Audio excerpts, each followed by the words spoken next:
Y es tiempo ya de tertulia de cine con los habituales amigos y compañeros que siempre nos atienden en este programa de Magazine Norte, y que ya estamos una semanita más todos juntos. A veces no es posible que todos puedan estar en el mismo programa, pero hoy sí, hoy vamos a contar con los 4 compañeros y vamos a darles ya la bienvenida y a presentarlos cada uno. Por aquello de que ya tenemos ya pues a Josep Vilageliu, vamos a empezar primero con él, nuestro director de cine, que ya estará, me imagino, en la ciudad de La Laguna. No sé cómo andará, si tiene algunas novedades o no, pero siempre nos sorprende con algún corto o alguna noticia muy importante. Don Josep, bienvenido, ¿qué tal estamos? Pues muy bien, buenas horas a todos. Bueno, pues, fin de semana ahí preparados para hablar de lo que haga falta. Sí, fin de semana tranquilito y iniciando otra semanita. Abel Hernández Belsa lo tengo más pegadito a los estudios de Radio Realejos, que estamos aquí, y él está en la Villa de la Rotava. Don Abel, bienvenido, ¿qué tal estás? Muy bien, saludos para todos. Gracias. Barney Ramos debe andar por la capital tinerfeña, como siempre. Un saludo, muy buena. ¿Qué tal? Muy buenas, aquí como siempre, preparado para, igual que Yusef, hablar de lo que sea. Sí, señor. Lo importante es hablar de cine, y la verdad que poniendo música a todo esto, siempre está el amigo, porque claro, ellos son directores de cine. Algún día rodará algo, me imagino, y hará de director de cine, y ustedes le pondrán la música, porque Javier Barrero está ya con nosotros, músico y pedagogo. Don Javier, bienvenido, ¿qué tal está? Un saludo para todos. Aquí fantásticamente bien. Cuando yo ruede, rodarán cabezas. No sé cuáles, pero rodarán. Pues mira, estuvo bien. Y después te pones a ver quién pone la música, y le tienes que cantar en las 40, le tienes que cantar en las 40. O sea que... Tardareamos nosotros. Sí, señor. Bueno, quedaba pendiente de la semana pasada el tema de unas jornadas que se habían desarrollado de cine en el Instituto de Estudios Hispánicos de Canarias. Ya en su día el secretario de esta, en este caso del del Instituto de Estudios Hispánicos de Canarias, pues nos había comentado cómo iba pues la fecha de estas jornadas. También me acuerdo en su día, y Abel también lo pudo comprobar cuando en su día también entrevistamos a la presidenta del Liceo de Tahoro, a Carmen Leyes, que en su día también habló de unas jornadas allí. Ahora tocaba el Instituto de Estudios Hispánicos de Canarias, Abel, y por lo que me cuentan salió todo un éxito. Y el resumen no lo tienes que hacer tú ahora, porque también estaban tus compañeros que nos acompañan en la tertulia del día de hoy. Bueno, sí. Como a mí me gusta bajar a tierra, yo he dicho que la intervención, tanto el lunes de Josep, como el martes de Dan, como el miércoles de Barney, fueron extraordinarios. Realmente era una masterclass. Que lástima que no había tanta gente. No obstante, yo digo que estamos lo justo. O sea, que tampoco es para llenar, pero sí lo justo para el lunes hablar con Josep del cine, del cine canario, de la historia del cine canario, y con gente que había ahí muy interesante. Luego nos vino Dani de Las Palmas. En fin, él le entusiasmó porque él me decía, bueno, a ver, es interesante vernos alrededor de sillas, discutir sobre cosas interesantes del cine amateur, que no tener que enfrentarte a preguntas como, oye, ¿y cómo salió aquí el planito y tal? Él le gustaba más, en cierta manera, hablar del cine amateur desde una cuestión más profunda. Y luego el masterclass de Barney, acojonante, ¿no? O sea, pudimos ver cosas que Barney hizo en los primeros años del 2000, que uno se queda un poco acojonado, perdona Barney, pero acojonado de cómo tú ya hacías todo aquello. Y en cierta forma yo me quedé un poco perplejo. Lástima que no lo haya grabado, pero bueno. Podríamos decir la palabra, Abel, alucinado. Sí, alucinado, ¿no? Sí, yo Yo no quería grabarla porque yo sabía que él iba a llevar películas que él las conserva muy bien y tal, pero que son películas que sirven de ejemplo de cómo la gente de hoy que le gusta el cine que hace Disney,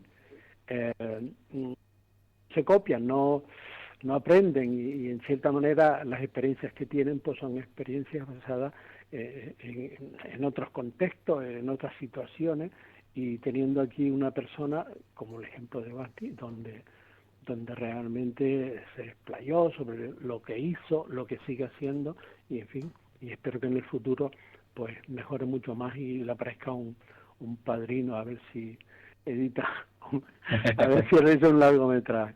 Lo mismo le pasa a José, ¿no? José ya tiene un largometraje, o sea que todos nos estamos animando. Hombre, para mí un fracaso en cierta manera, que la convocatoria no fue de mucha asistencia, pero ya les digo, yo prefiero más tener a 15 o a 20 dispuestos a hablar sobre el cine amateur que no 50 60 que luego se marchan 40 y parecen que van a una sesión normal de cine de, en, en cualquier cine de los que existen por ahí. Entonces, prueba de ello es que, por ejemplo, nosotros hemos tomado la decisión de que continuar en el 2024, ampliar un poco estas sesiones, que aquello fue una muestra, para durante el año 2024 lo dediquemos íntegramente por décadas, a hablar del cine amateur en Canarias. Por ejemplo, el martes vamos a hacer una sesión dedicada al cine amateur en Tenerife, anterior a los años 60 en Tenerife. Y vamos a proyectar películas y posterior debate. Y luego vamos a hacer un reparto de un cuadernillo editado por la sesión de cine del IE que habla sobre las peculiaridades, según nuestra visión, del cine amateur. Esto significa que por ejemplo, que nosotros hemos hecho un documental de 60 minutos, de 78 minutos, precisamente hablando de lo que es el cuadernillo que entendemos por cine, en cierta forma, sobre distinguirlo de cine doméstico y luego avanzar, que no se puede poner todo lo que tiene la Filmoteca Canaria y que lógicamente está en su canal de YouTube.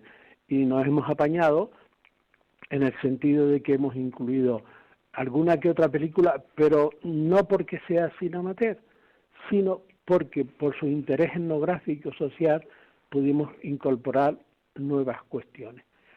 Decir que hay una película llamada Tenerife en 1932, que la sesión de cine la ha versionado, estaba en francés, al español, y que ahora mismo se puede escuchar en castellano normal y corriente. O sea que esto nos ha servido para hacer ese trabajo buenísimo. Y una pregunta, buenísimo. Abel, todo eso que ustedes hicieron en el Instituto de Estudios Hispánicos de Canarias esta jornada, el instituto los proyectó a nivel de internet, a través de vídeos, o sea, está también en la página, me imagino el enlace, y algunos de los oyentes que ahora mismo estarán escuchando, ¿no? Pues pueden acudir allí y verlo, ¿no? En la página, ¿no? No, solamente puede ver la intervención de Josep, la sesión de Josep, que fue la que se grabó. Luego ya con Dani no hicimos nada, y con Bani por una serie de circunstancias relacionadas con que sabíamos que Bani iba a estar allí, que iba a proyectar, etcétera, etcétera. Pues lógicamente grabar en la oscuridad pues no servía mucho. Pero sí está esto. Pero no obstante, el 2024 nos va a servir para ampliar muchísimo sobre lo que se habló en esa jornada. Yo tengo estos tres referentes, que para mí fue muy importante, y que volveremos a reincidir en el 2024 sobre esta cuestión. Como está Javier, decirle que en este documental que nosotros hemos hecho del cine amateur en Tenerife anterior a los 60, pues le hemos incorporado, le hemos robado, hemos hecho en cierta manera, una ilegalidad, porque hemos cogido y hemos incorporado de la música de Ucanca de al margen, como lógico, a este documental. a la gente que la ha visto, que le ha encantado, dice, hombre, la música, y yo les he dicho, no se preocupe, que nosotros vamos a tener sesiones especiales en abril con el amigo Javier, que nos va a explicar ampliamente qué fue Al Margen, qué hizo Al Margen y las maravillas de su música. Nos veremos en los tribunales, a ver. Bueno, esto ha servido porque ahora mismo estamos en otro proyecto dedicado al cine y a charlas que tiene que ver con los objetivos de desarrollo sostenible, que vamos a hacer un festival a nivel local para de cierta manera estimular la participación ciudadana, y vamos a hacer un festival de cine para los escolares del puerto, para la población del puerto, y solamente vamos a hacer sesiones dedicadas al cine internacional, pero no como un añadido, ¿no? Entonces queremos utilizar la calle, sobre todo la calle de los barrios y todo lo demás, para poner en práctica esta situación. Y me callo porque hay otros proyectos que ya tenemos tiempo de comentarlos. Sí, en su debido momento, cuando esté todo bien atado, pues ya lo conoceremos. No, ahora está bien atado, lo que pasa es que si lo vamos a decir todo hoy... Por eso, pues, es lo que se suele decir. Lo dejamos para otras sesiones. Claro. Que son cosas interesantísimas, además que le interesa a Basni y le interesa a Josep. Bueno, pues ya lo diremos en su debido momento. Pues Barney, ¿qué te parece toda la exposición que ha hecho aquí Abel y un poco la intervención tuya en estas jornadas del Instituto de Estudios Hispánicos de Canarias, hablando del mundo del cine?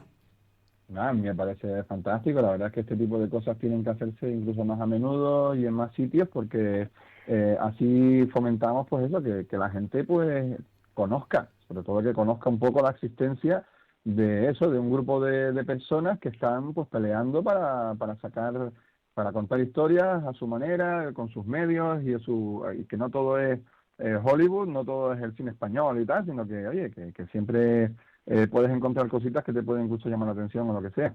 La intervención mía se basó sobre todo en algo, porque claro, para mí era muy complejo, y sigue siendo muy complejo, encontrar la línea que separa el cine profesional del cine amateur, porque mucho de lo considerado cine profesional se ha rodado en condiciones de amateur. O sea, tú ves que, por ejemplo, ves una película y dices, no, mi madre, esto es un espectáculo y tal, ¿no? Mi madre, esto lo habrán rodado por un montón de gente.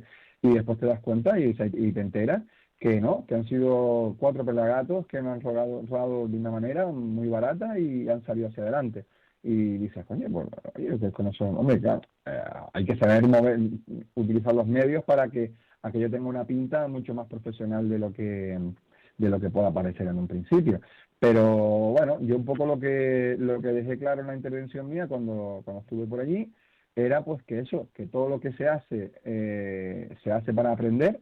Incluso cuando ya crees que has aprendido, sigues aprendiendo y sigues aprendiendo. O sea, todo es para aprender, y sobre todo al principio todo lo que haces lo haces para probarte a ti mismo y para probar lo que eres capaz de hacer y los medios cómo los puedes utilizar, y sobre todo intentar engañar al espectador para que no crea que aquello ha sido hecho pues con unos medios muy muy pobres. Yo recuerdo, esto no lo conté, pero recuerdo una vez cuando yo estaba en el ciclo de realización de audiovisuales, que habíamos hecho un cortometraje en primero, el primero de RAE.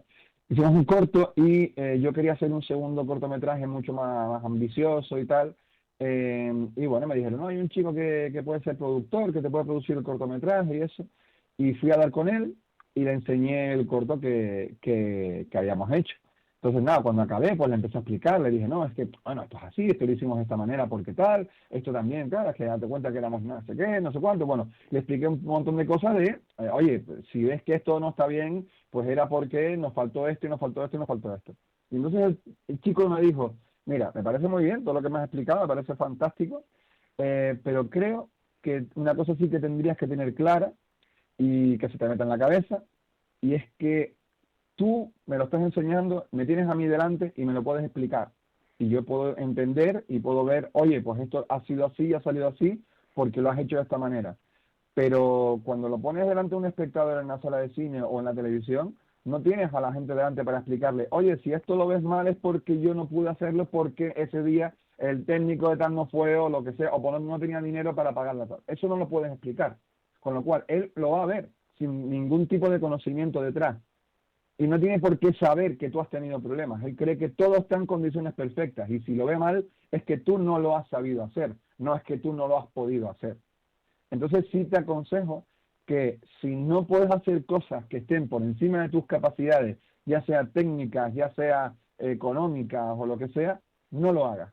Intenta hacer algo que cuando sea visto por otra persona, pues piense que has tenido todos los medios del mundo y lo has podido hacer de la mejor manera posible, y eso es lo que has podido hacer. Porque si no se va a convertir en algo... Y una pregunta, y cuando te dijeron todo eso, ¿cómo te quedaste tú? Porque a lo mejor también se lo han dicho alguna vez a Josep o al poner la música también al amigo Javier. ¿Tú te hundiste o te superaste?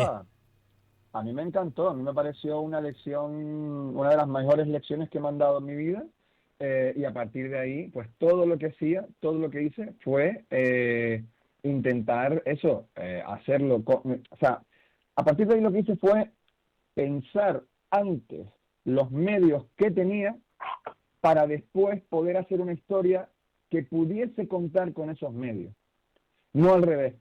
Porque muchas veces hay gente que dice, no, yo quiero hacer esto, quiero hacer esto, quiero hacer esto, y después se da de bruces porque no puede hacerlo, porque va a quedar mal, porque no tiene ningún sentido lo que va a hacer, porque va a quedar fatal. Entonces, claro, a la hora de coger y decir, oye, si yo tengo estos medios, con estos medios puedo contar esta historia, sí, pues entonces voy a tirar por aquí. Y eso fue lo que hice. A partir de ahí, todas las historias que escribí y que quería contar, todas tenía pues los medios necesarios para poderlo hacer. Y si no tenía los medios, no lo hacía directamente. Josep, en cuanto a la jornada, y esta pregunta que también no sé si la has podido vivir, que alguien te haya dicho algo en este sentido de lo que ha comentado Basni. Bueno, sí, tengo una pequeña anécdota. A mí, la verdad que nadie nunca, no sé por qué, no me dicen nada. Yo pongo la película y se queda todo el mundo así, algunos se acerca al cabo del tiempo y dice, oye, me ha gustado mucho tu película y tal. Aunque normalmente la gente que te felicita no me fío un pelo. Pero bueno, pero una vez hicimos una película que ya no tenía ni medios ni sabía cómo hacerlo. Era un poco el planteamiento que dice Vas, ¿con qué medios tienes? O sea, yo había hecho una película que era... una película histórica, con grúa, con mil cosas y tal, pero en ese momento ya había pasado, digamos, ya fue otra década, ¿no? Toda aquella gente ya se había ido cada uno por su cuenta y me había encontrado que estaba yo solo y digo, bueno, ¿y ahora qué hago, no?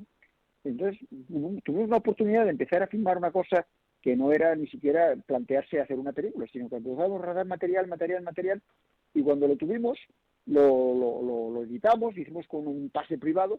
Y entonces Javier Marrero, que lo conocía, todavía no lo conocía demasiado, pero entonces de repente se sentó y entonces cuando terminamos de ver la película dijo, mira, dice, esto no se sostiene por ningún lado. O sea, no dijo que estaba mal filmado o que había fallos. No, dijo, fue una crítica a la totalidad, ¿no? Y digo, esto no sirve para nada. Dice, tienen ustedes que replanteárselo de nuevo, ¿no? Y entonces nos quedamos así que decimos, ¿y ahora qué hacemos? Por favor, no, Dios mío, ¿no? Con Manolo Chinea, que era el guionista y tal, que también era de Al Margen. Y bueno, después de este debacle, ¿no? De apocalipsis interno y tal, pues eso, nos reunimos, lo replanteamos, construimos alrededor de todo lo que habíamos hecho una historia, fuimos a rodar más escenas y entonces ya sí rodamos una película que también, pues no sé, ha tenido muy buena crítica y muy buen resultado, ¿no? Pues hubo que pasar por esa especie de vacío tremendo que te hunden, ¿no? Pero que van muy bien esas cosas, que deben tener al lado a alguien que te guía de alguna forma, ¿no? Que si no sabes cuánto me arrepiento directamente, ¿no? Y de la jornada, Josep, que bueno, de las jornadas, efectivamente hubo poca gente, pero la gente muy interesante, porque, por ejemplo, estuvo pues, alguien de la universidad, ¿no? Que Domingo Zola, que además tiene su tesis precisamente de ese periodo histórico desde los años, de verdad que de los 70 hasta 1999, que cubría un poco ese periodo, ¿no? Y que con todo ese arranque del cine amateur y luego cómo fue evolucionando hasta el año 2000, ¿no? Entonces, claro, fue allí y él estaba muy interesado, ¿no? A pesar de que ya había hecho la tesis, pero seguía muy interesado. Luego también una chica, representando un poco, había trabajado en la Filmoteca, con lo cual ahí teníamos la universidad, teníamos la Filmoteca, teníamos la Amateur, porque el primer día fue Teo y Santi Ríos, que vinieron los dos también a contar un poco historia.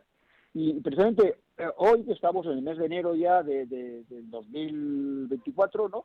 Pues entonces es precisamente el 50 aniversario del momento en que, de la reunión que habían tenido 2 meses antes, decidieron crear una asociación para reunir a toda esa gente que andaba por su cuenta, trabajando aisladamente, ¿no? Porque el cine amateur en aquella época era, cada persona se hacía su película.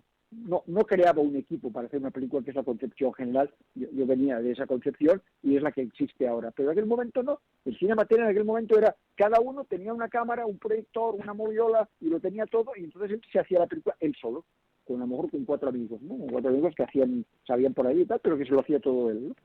Y luego, pues, a partir de ahí, de ese momento, pues, iremos hablando más adelante, pero ya la gente empezó a ver que era necesario, pues ya crear especialidades, ¿no? O sea, todos éramos directores en aquel momento, todo el mundo lo hacía todo, ¿no? Éramos editores, directores de fotografía, sonidistas, lo hacíamos todo. Con lo cual está muy bien porque aprendimos el oficio directamente, ¿no? Y además con una manera que no como las cámaras ahora, que te lo hacen todo, ¿no? Sino aquello es que tenías que ir con fotómetro, medir las luces. Es decir, ahora tienes que aprenderlo todo, pero de una manera pegándote tortas, ¿no? Es decir, llevándolo a revelar, y cuando te venía revelado decías, pues, me ha quedado todo desenfocado, o me ha quedado todo de color blanco, o todo de color verde, ¿no? Y a partir de ahí vas aprendiendo. No, claro. Entonces leías, preguntabas al otro. Bueno, pues la asociación, el hacer una asociación, que fue esta idea de Teo, ¿no? Y de Roberto Rodríguez y de toda esta gente, pues fue muy bien, porque entonces dimos cuenta que cada uno sabía un poco más de otra cosa, ¿no? Y entonces nos reuníamos para que cada uno dar una especie de cursillos, ¿no? Acelerados de lo que cada uno sabía. Y esto fue realmente lo más interesante, ¿no? Y de las jornadas, bueno, estuvieron los 3, ¿no? Bueno, Javier también estuvo también en 2 de ellas, y lo de Dani fue también muy interesante, porque Dani, como dijo, bueno, yo de los años 70 en Las Palmas, pues yo no estaba, por lo tanto no puedo decir nada, ¿no? Entonces voy a centrarme un poco en lo que yo sé a partir del 2000. A partir del 2000, que es otra vez ese otro momento dulce del cine, digamos, amateur, para poner entre comillas. En aquel momento ellos se llamaban cineístas. Yo no sé de dónde salió la palabra, pero de cineastas, ellos eran cineístas, se llamaban amateurs, sino cineístas. Y luego, en el 2000, a partir de las cámaras digitales, pues otra vez todo el mundo empezó a poder rodar, porque todo el mundo no necesitaba grandes medios ni grandes posibilidades, sino que era mucho más facilito el rodar. Y se empezó a rodar muchísimo, ¿no? Entonces les decía, Dani, fue muy interesante. Hay 2 décadas que nos separan del 2000 hasta la actual, ¿no? En la primera década, 2001 hasta el 2010 más o menos, fue algo así como un momento revolucionario, un momento dulce, donde todo el mundo podía hacer cualquier cosa, y cualquier cosa que tú hacías se podía ver, se podía proyectar en una sala pública y todo el mundo podía comentar. Había tertulias, había crítica en la prensa, había de todo, ¿no? Y a partir del 2010, pues hubo un movimiento que él llamaba que era contrarrevolucionario, en el sentido de que ya no todo el mundo podía hacer cualquier cosa, sino que ya se necesitaba un mínimo de calidad, y había que tener una cámara no sé cómo, y había que tener no sé qué de sonido, que tenía que ser perfecto, en fin, que ya se exigían mucho más. Y los festivales, en los cuales tú podías hacer una cosa y podías ir a un festival, y por lo tanto pues se podía ver, ¿no? Empezaron ya a exigir más. Y había además, para colmo, muchísimo cine, como ahora mismo, ¿no? Y entonces, bueno, todo esto, pues empezó a pasar una especie de selección de todo tipo, ¿no? Una selección temática, selección técnica. Y ya hubo mucha gente que empezó a abandonar el tema, ¿no? Y hubo un cambio generacional, y es en el momento en que estamos ahora mismo, ¿no? Un momento que no sé muy bien pero creo, me da la impresión de que no hay tanta gente, quizá que en el 2001, aunque en lo que es lo que es el Cine Express, que fue el invento del siglo en el Festivalito de La Palma, y que ahora se ha extendido en todas las islas, pues hay mucha gente que se ha especializado en Cine Express, que cada año va a 2 o 3 sitios y hace una peliculita de 4 o 5 minutos, ¿no? Pero bueno, esto está bien, son ejercicios que ayuden a reunirse mucha gente, pero también está limitado en el sentido de que hacer ya una película un poco de 20 minutos, de media hora, o hacer un largo, ya son palabras mayores y la gente ya se lo piensa mucho más para plantearse todo esto, ¿no? Y luego, bueno, Basni, que yo lo he comentado, que era ese límite difuso que yo también lo veo, ¿no? Que dice, bueno, ¿dónde empieza lo amateur y dónde empieza lo profesional? Lo profesional. Imagínate un grupo de amigos que son todos profesionales, ¿no? Y un fin de semana se reúnen y hacen una película entre ellos en que nadie cobra nada, lo hacen, pero todos son profesionales, pero en esa película no ha habido dinero por medio, no ha habido transacción económica. Eso es cine amateur. Porque a lo mejor resulta que esa película es mucho mejor que aquella que hace ellos por separado, ya cobrando dinero, ¿no? Y a lo mejor resulta que es peor en la película profesional que no en la película en la cual han estado esos profesionales sin transacciones económicas y por tanto podría considerarse, según esto, no, según esas consideraciones, como cine amateur. O sea, con lo cual no sabemos ni dónde estamos. Pues Javier, como para que tú le pongas música a esto también, entre comillas, hablando claro, porque ya ahorita vamos terminando, o sea que vamos mirando el reloj y te vas a quedar con la música en otra parte. Tenemos que preguntarle primero, que siempre se queda el último, Javier. Sí, es verdad. Y parte a lo mejor habría que hacerlo así, empezar primero con él, ¿eh? A ver, Javier, tú estuviste también por las jornadas, cuéntanos un poquito. Y luego, claro, todo lo que se ha dicho, me imagino tú también tendrás algún tipo de comentario, ¿no? Porque alguna vez te habrán dicho, como digo yo, esto no me interesa o esto no sirve. Y alguna vez, como digo yo, a golpe de obstáculos que nos vamos encontrando en la vida, pues vamos reaccionando y vamos caminando por otro lado y nos damos cuenta en la vida de cómo tenemos que ir caminando. Yo me imagino que a todos, en todas las profesiones, nos ha pasado muchas veces, que alguien nos cuenta y que también nos sirve como digo yo, como una crítica constructiva para luego enfocar y decir, pues es verdad, y muchas veces enderezamos un poquito la línea, ¿no? A veces ocurre, lo que pasa es que yo estoy arrepentido, yo tengo que disculparme con José por haber sido tan intransigente en aquella época. Sí, pero llevó a una obra maestra, bueno, que está muy bien, una obra muy original, vanguardista en aquel momento y que causó un impacto en el momento que se proyectó. Sí, fenomenal. No, yo veo, le voy a hablar a Josep y a Basni, ¿no? Veo un gran paralelismo con el mundo de la música también, ¿no? En la medida que los recorridos, al menos que hemos vivido aquí en el ámbito de la música, pues más o menos coinciden con esos periodos, ¿no? Es decir, ha habido un periodo, yo diría que un poco autista en la música, donde cada uno producía lo que quería y lo resolvía como podía. En música se suele decir que empezamos todos juntos y acabamos como podamos, ¿no? Pues algo así. Bueno. Y luego, pues obviamente, con la formación de nuevos músicos, con la incorporación de nuevas tecnologías, con la aparición y la propia evolución que la música ha ido teniendo en el mundo y las influencias que se han ido produciendo, pues el mundo de la música se fue también haciendo cada vez más profesionalizante. Yo no diría que profesional, pero al menos sí profesionalizante y más exigente con los resultados. En el mundo de la música aquí hubo un factor especial de interés, que fue la aparición de los estudios de grabación. Aquí no se podía grabar un disco. Para grabar un disco había que irse a Madrid o a Barcelona o a Londres, que salía mucho más barato y que había mucho más recursos. Cuando aquí empiezan a surgir iniciativas de montaje de estudios de grabación, pues se abre todo un escenario para los músicos canarios que permitía la producción de música hecha y producida, grabada, mezclada, en fin, desde aquí, ¿no? Y eso en la música significó también un nuevo escenario y una nueva etapa, ¿no? En el desarrollo. Pero volviendo a la jornada, yo creo que sí, a mí me pareció muy interesante todas las jornadas a las que yo pude asistir, y muy interesante la reflexión final de Basni, ¿no? Esa frontera borrosa entre lo profesional y lo amateur, ¿no? Y él lo demostró de manera absolutamente indiscutible, ¿no? cómo puedes llegar a producir una secuencia pues en condiciones, con los recursos que tú tienes y con un resultado muy profesional, ¿no? Yo quiero añadir una pequeña anécdota en ese sentido. Cuando estábamos viendo la secuencia del choque de los coches, yo estaba al lado de Josep y cuando cuando se produce el momento del choque, Josep instintivamente frenó al lado mío, ¿no? Estiró el pie delante y yo vi cómo saltaba y digo, ¿qué está pasando? Y tal. Y es que realmente la secuencia te pedía que frenara, ¿no? Se lo iba a pegar, lo estabas viendo venir y efectivamente sucedió, ¿no? Entonces, bueno, quiero decir, esto lo consigue un profesional porque le pagan y hacen efectos especiales y tal, o es capaz de hacerlo alguien con imaginación y recursos.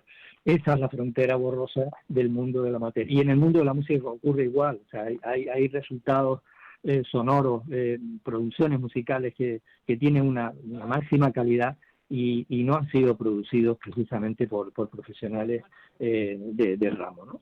Se puede hacer. La imaginación creadora es muy amplia, muy larga, es infinita, y por lo tanto hay muchas maneras de crear y de hacer buenas creaciones. El mensaje histórico que nos queda, ¿cuál es?